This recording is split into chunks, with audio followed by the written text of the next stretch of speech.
Hello friends, and welcome back to my channel and welcome to Makeup Monday. Welcome back. This is officially the third video of Makeup Monday. Today we are doing purple. I really wanted to play with purple and I really wanted to play with the brand new painted Artistry Canvas Palette. This is the first time ordering anything from the painted brand, and oh my gosh, I have some thoughts on this palette. As you can see, we created a beautiful matte purple look. She is gorgeous, she is colorful, and she is definitely going to be played with lots more. So if you guys have any special requests with this makeup palette in specific, I'm thinking of doing something with this green look next. Let me know your thoughts in the comment section down below. So I hope you guys enjoyed today's tutorial. It's very easy to follow. You already know.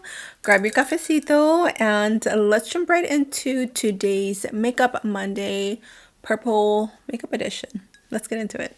So we're going to start off with the palette. If you guys haven't seen this, this is the brand new painted Artistry Canvas Palette by James Charles. That is his brand. As you can see, it's a rainbow palette to create colorful artistic looks. It comes with mattes and shimmers.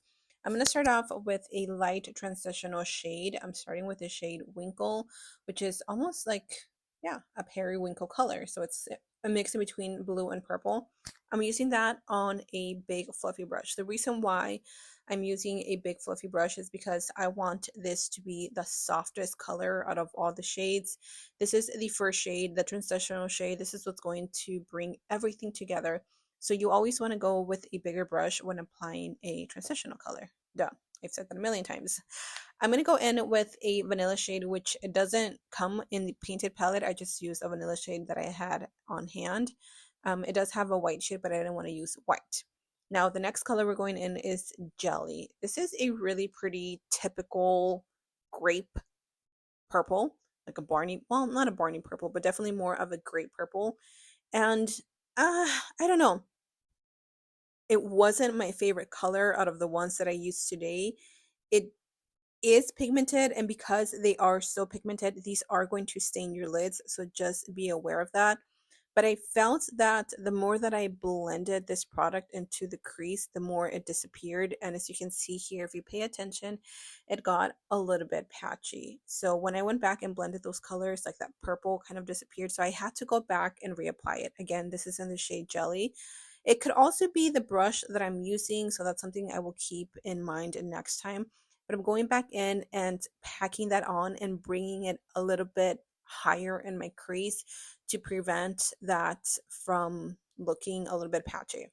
Now, I always like to add dimension, and this color took me by surprise. I was a little bit shook.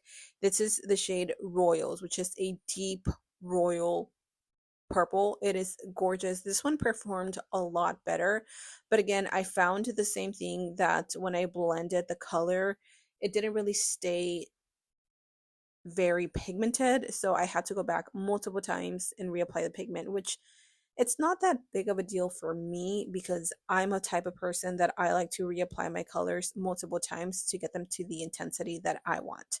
This is when I switched to a different brush. That's when I felt like the shadows started performing better. This is a Morphe brush, and I took the shade Jelly and reinforced it in the crease just because I really wanted that to stand out. I didn't want Royal, the dark purple, to be the main event. Now, I really like soft glam looks right now. I don't really care for like super harsh cut creases. I still love them, but I guess I'm just lazy. So I'm giving you a soft glam cut crease, okay? So all I'm doing is I'm taking a cream shade from the Morphe little pots that are new, and I'm taking that all over the lid. As you can see, this is a soft cut crease, so I'm not being very like specific or very like neat. And then I went in with another palette because in this palette I didn't have a light purple, and I wanted something that was almost white but with purple undertones, if that makes sense. So it's a extremely soft white lilac, and I took that all over the lid, and I loved how it looks because it created that really soft matte eye, but then you still get the intensity of the purple. I don't know, I thought it looked really pretty, and I love me an all matte look.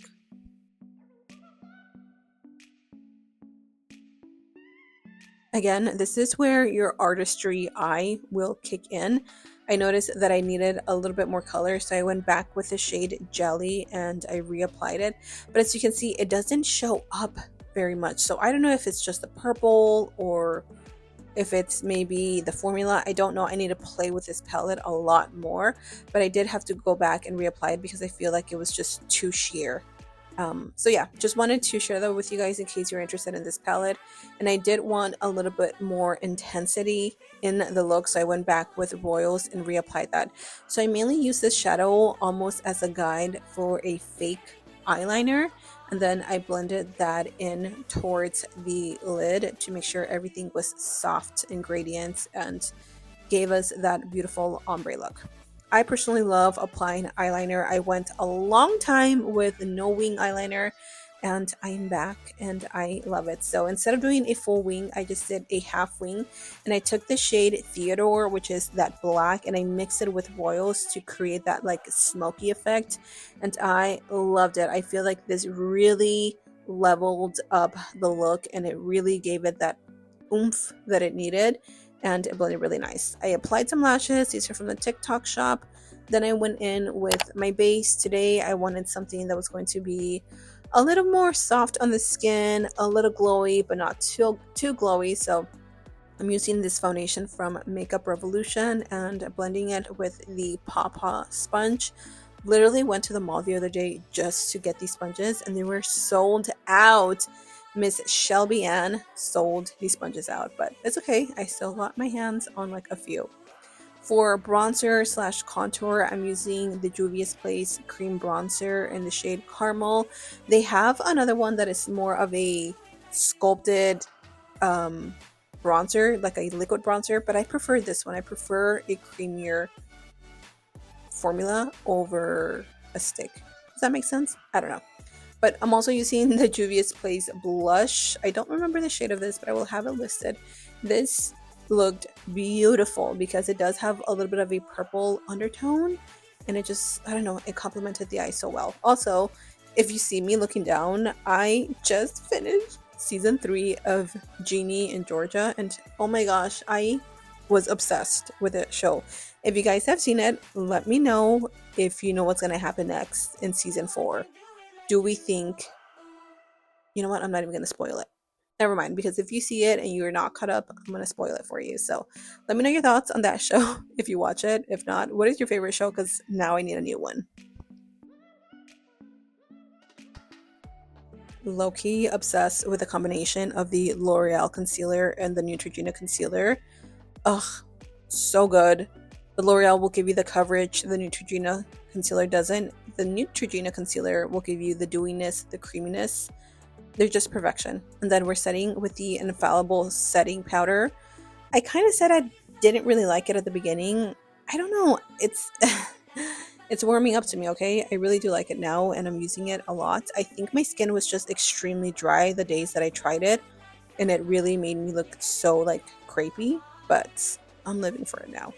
I'm using again that same bronzer from L'Oreal.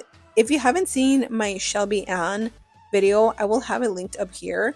But you guys need to watch that and let me know if you're going to be following her routine, because low-key, I've been doing it every day and I love it.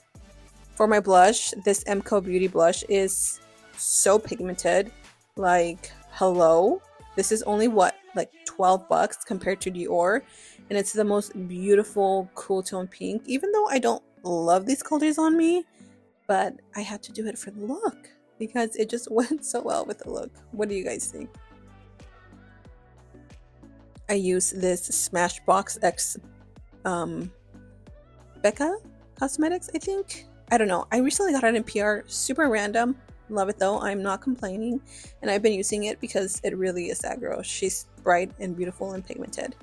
I went back and added an inner corner because I'm obsessed with a white inner corner right now. This is in the shade Titanium, and it is the whitest white ever. And then to the lower lash line, I repeated the same steps. I started off with Royals and then took Jelly and blended everything down, or blended everything out. Yeah.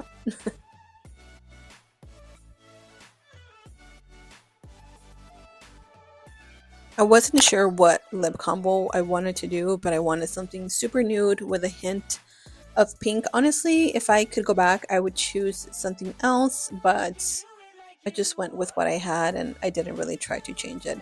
This Maybelline gloss though is so pretty. I just wish it was a little bit more pigmented, like a little bit more. But other than that, this look is complete. This is video number 3 for Makeup Monday.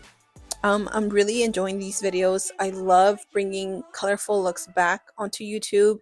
Even though these videos won't always perform well, that's totally okay. If one of you is learning something, I have done my job. So let me know what color I should do next. Should we do purple? Should we do blue? Should we do pink? Should we do yellow? Let me know. I love to hear from you. I love you. Stay safe, and I'll see you all in my next video. Bye.